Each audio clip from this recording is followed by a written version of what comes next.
প্রাণ আরএফএল প্রথমবারের মতো সাস্টেইনেবিলিটি রিপোর্ট বা টেকসই প্রতিবেদন প্রকাশ করেছে। প্রতিবেদনটিতে সকলের জন্য একটি টেকসই ভবিষ্যৎ ও বর্তমানের কল্যাণ বৃদ্ধিতে গ্রুপের প্রতিশ্রুতির প্রতিফলন ঘটেছে। সন্ধ্যায় রাজধানীর একটি হোটেলে প্রাণ আরএফএল গ্রুপ আয়োজিত একটি অনুষ্ঠানে এই সাস্টেইনেবিলিটি রিপোর্ট প্রকাশ করা হয়।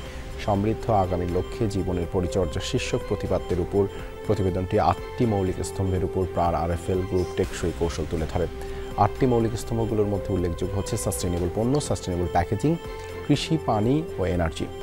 অনুষ্ঠানের প্রধান উপদেষ্টা প্রেস সচিব শফিকুল আলম প্রাণ আরএফএল গ্রুপের এই উদ্যোগের প্রশংসা করেন। বলেন, এই প্রতিবেদন প্রকাশের মধ্যে দিয়ে কর্পোরেট সেক্টরের জন্য প্রশংসনীয় উদাহরণ তৈরি হয়েছে বলে জানান শফিকুল আলম।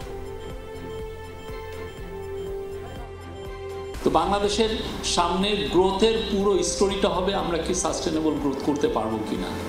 আর সেই জায়গায় সত্যিকার অর্থে প্রাণ with the kind of people it has or তার যে মানি যেটা আছে সেগুলো দিয়ে যদি আমরা সেই জায়গাটায় যেতে পারি, সেটা আমাদের সবার জন্য দরকার। আমরা পলিটিক্যাল সাস্টেনেবিলিটি চাই, বিজনেসে আমরা সাস্টেনেবিলিটি চাই।